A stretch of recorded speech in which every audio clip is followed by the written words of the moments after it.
Tad mēs esam pie pašas šķērsošanas punkta uz Gazas jostu, tātad no Izraēlas puses.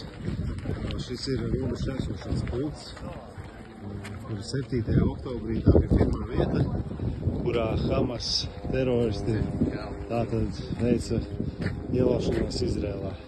Tā ēka, kas tur priekšā, tas policijas iecirknis, kur aptuveni 60 policijas darbinieki tika nogalināti.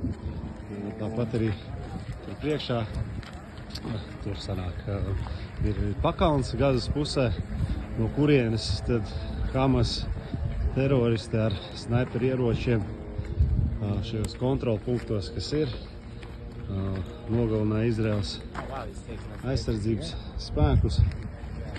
Un, tikpat vēl pavisam nesen vēl varēja dzirdēt, lai arī tā ir Gazas ziemeļdaļa, vēl joprojām dzirdam gan šāvienu, gan apmaiņu ar uguni, jo arī Gazas ziemeļdaļā vēl joprojām apmēram 200 000 cilvēku. Nu jā, šis ir tagad tas punkts,